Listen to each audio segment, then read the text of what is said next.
అందరికీ నమస్కారం. ముందుగా మీ అందరికీ థ్యాంక్స్. ఇంత ఓపికతో బయట వెయిట్ చేసినందుకు ముందుగా అందరికీ థ్యాంక్స్.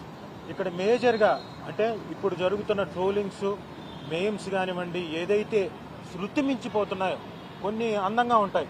ఇందాక ఒక ఆయన క్వశ్చన్ అడిగారు, ఏంటండి దీని గురించి మీరు ఎలా తీసుకుంటారు, ఎలా చేయబోతున్నారని. సార్, ఏదైనా మీరేసే ట్రోల్ కానివ్వండి, మీరేసే మేమ్ కానివ్వండి, అది నేను నవ్వుకునేలాగా ఉండాలి. మీ స్వాతంత్రం అలాంటిది. నాకు తెలిసి మన తెలుగు వాళ్ళకి అంత దారుణంగా ఇంత దిగజారిపోయే సంస్కృతి ఎప్పుడూ లేదు.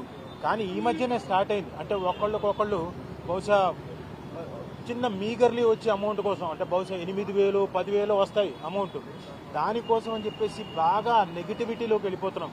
ఇది మా అసోసియేషన్కి మాత్రమే కాదు, జనం అందరికీ కూడా మంచిది కాదు. సో అంటే చేసేవాళ్ళు ఒక ఒక లెవెల్ వరకు నేను తట్టుకోగలుగుతా. కానీ ఏమైపోతుంది, వీళ్ళని వదిలేసి ఇంట్లో వాళ్ళ మీద కూడా వెళ్ళిపోతున్నారు. పెళ్ళాం మీదకి వెళ్ళిపోతున్నారు, పిల్లల మీదకి వెళ్ళిపోతున్నారు, ఇంక వీలైతే వాళ్ళ చుట్టుపక్కల వాళ్ళ ఫ్యామిలీ మీదకి వెళ్ళిపోతున్నారు. ఇది డెఫినెట్గా మంచి పరిణామం కాదు. దయచేసి ఈ మీడియా ద్వారా నేను కోరుకుంటుంది ఏంటంటే, మీరు కూడా అంటే న్యూస్లో ప్రజెంట్ చేయబోతున్నారు కాబట్టి స్ట్రిక్ట్ వార్నింగ్ ఇవ్వండి. అంటే ఇలాంటి ఇన్ఫ్లుయెన్సర్స్ కానివ్వండి, ఇలాంటి యూట్యూబర్స్ కానివ్వండి, ఒక మీటింగ్ పెట్టి 4-5 కూర్చొని డైసెక్షను, ఇంకొకటి వీళ్ళంతకు వీళ్ళే మాట్లాడేసుకొని ఆ సినిమా గురించి కానివ్వండి, ఒక మనిషి గురించి కానివ్వండి, ఆ డార్క్ కామెడీ పేరు మీద ఇష్టం వచ్చినట్టుగా మాట్లాడడం, కొంత దిగజారిపోవడం, కొంచెం ఎగటుగా ఉండడం, ఇవన్నీ కూడా స్టార్ట్ అయిపోయాయి. ప్లీజ్, ఇది అందరినీ రిక్వెస్ట్ చేస్తున్నాం, అలా చేసే వాళ్ళందరినీ దయచేసి చేయకండి. ఎందుకంటే ఇది మీకు మంచిది కాదు, మాకు మంచిది కాదు. బికాస్ ఇండస్ట్రీలో ఒక ప్రాజెక్ట్ తీసుకొచ్చిన తర్వాత, ఒక ప్రోడక్ట్ తీసుకొచ్చిన తర్వాత దాని మీద బోల్డ్ అని హోప్స్తో ముందుకు వస్తాం. దాన్ని మీరు చిట్టుకుమని ఒక 30 నిమిషాలు మీరు పెట్టుకున్న ప్రోగ్రామ్ తోటి కిందకి అలా లాగేస్తున్నారు. దయచేసి మీరు అందరూ ఎవరైతే యూట్యూబర్స్ ఉన్నారో, ఇన్ఫ్లుయెన్సర్స్ ఉన్నారో, దయచేసి ఇలాంటి పనులు చేయకండి. It is a request.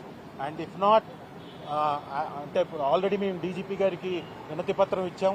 అలాగే శివబాలాజీ గారు చెప్పినట్టు కోఆర్డినేషన్ కమిటీ కూడా త్వరలో వేయబోతున్నారు. It will be very strict. Already మా అసోసియేషన్ ఒక అడుగు ముందుకెళ్ళి దాదాపు ఎంత 25 channels already they have blocked it, remove చేసేసారు. ఎందుకంటే అవి కొంచెం అబ్యూజివ్గా, కొంత దిగజారిపోయి లేడీ ఆర్టిస్టులను కానివ్వండి, మిగతా వాళ్ళని కానివ్వండి, అందరినీ చాలా దారుణంగా ట్రోల్ చేస్తున్నారు.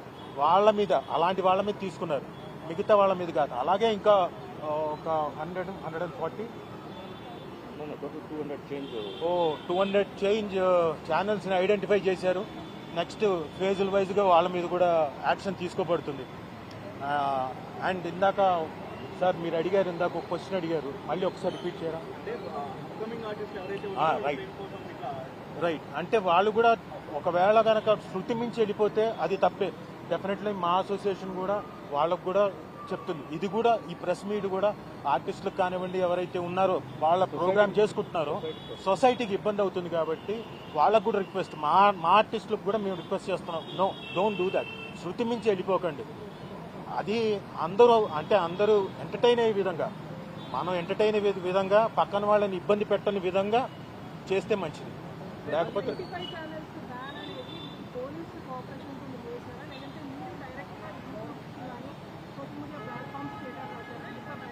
ఇప్పుడు ప్రెసెంట్ అయితే